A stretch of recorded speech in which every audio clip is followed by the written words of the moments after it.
और अब एक ऐसे खास सेगमेंट की जो मेरी सहयोगी शैला निगार लेकर आई है। इस सेगमेंट में बात होगी दूरदर्शन पर प्रसारित होने वाले सुपरहिट धारावाहिकों की। तो चलिए रुक करते हैं शैला का।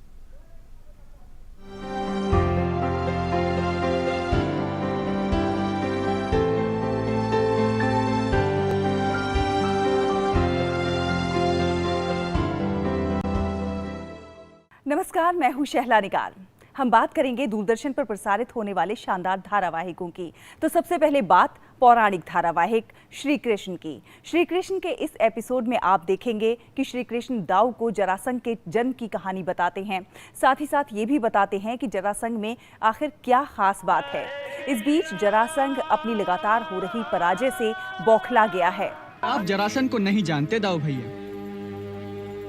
वो एक ऐसा अद्भुत प्राणी है कि यदि आप तलवार से उसके 2 हिस्से कर दो और उन्हें मुर्दा समझकर उन हिस्सों को फेंक दो तो वो दोनों हिस्से फिर से आपस में जुड़ जाएंगे और जरासंध फिर से जीवित होकर खड़ा हो जाएगा। क्या कुछ और है खास, आप जानने के लिए देखते रहिए धारावाहिक श्री कृष्ण रोजाना रात 9 बजे डीडी नेशनल पर।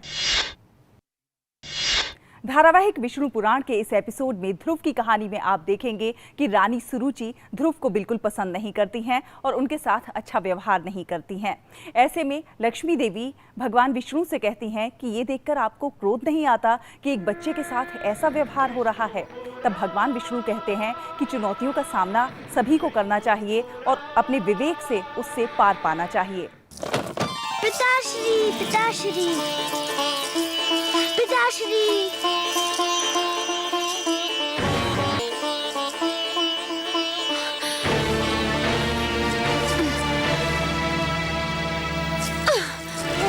पिताश्री, आंखें खोलिए परम श्रेष्ठ।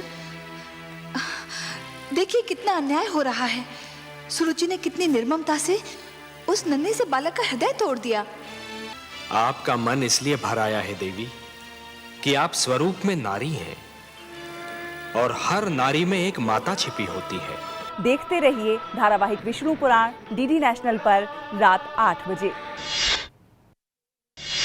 धारावाहिक संकट मोचन हनुमान में शाम 7 बजे आप डीडी भारती पर देखेंगे कि भगवान विष्णु अपने नृत्य से महादेव को प्रसन्न करते हैं। महादेव प्रसन्न होकर उन्हें वरदान देते हैं। इधर वानर राज केसरी भी ऋषिवर से वरदान प्राप्त करते हैं कि उनका बेटा संकट मोचन हनुमान बनेगा। पुत्रवती भवा, आपको समस्त ब्रह्मांड माता कहकर संबोधित करेगा और आपको पुत्र रत्न की प्राप्ति होगी। और पुत्र भी कोई ऐसा वैसा नहीं माते, वो चिरंजीवी अग्रणी बुद्धिमान होगा और शक्तियां जिसे पूजेंगी ऐसा शक्तिमान होगा। और अब बात धारावाहिक द्रौपदी की। धारावाहिक द्रौपदी के इस एपिसोड में आप देखेंगे कि द्रौपदी पांडवों के साथ हस्तिनापुर पहुंचती हैं। इस बीच धृतराष्ट्र फैसला लेते हैं कि चूंकि वो राजा हैं इसलिए उनका बेटा दुर्योधन ही उनका उत्तराधिकारी बनेगा। मैं हस्तिनापुर का महाराज हूँ, इसलिए मेरा पुत्र दुर्योधन हस्तिनापुर का उत्तराधिकारी होगा। विभाजन के नाम पर कौरवों ने बड़े ही चतुराई से हस्तिनापुर को स्वयं के लिए रख लिया और हमें थमा दिया निर्जन एवं बंजर खांडव प्रस्थ। आगे क्या होता है जानने के लिए देखते रहिए सोमवार से शुक्रवार धारावाहिक द्रौपदी दोपहर 12 बजे डीडी नेशनल पर। और चलिए अब बात करते हैं धारावाहिक आप बीती की। आप बीती के इस एपिसोड का टॉपिक है दहेज की आग। बलिराम पूर्णिमा से शादी करता है, शादी करके उसे घर लाता है, लेकिन बलिराम की मां को पूर्णिमा पसंद नहीं है क्योंकि वो कम दहेज लेकर आई हैं।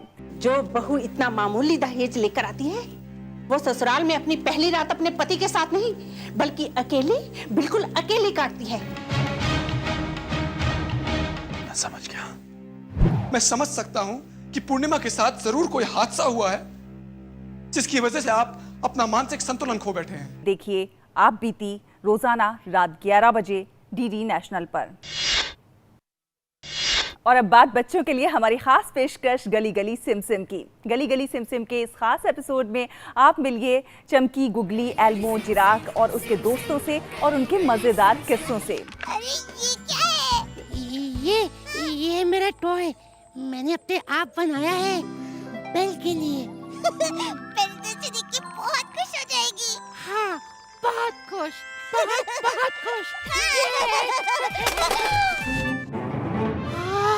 तो देखना ना भूलिए रोजाना सुबह 7:30 बजे गली गली सिम सिम डीडी नेशनल पर।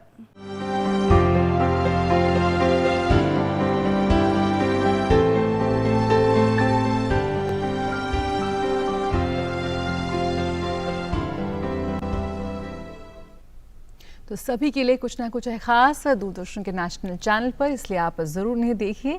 फिलहाल मुझे दीजिए इजाजत, नमस्कार।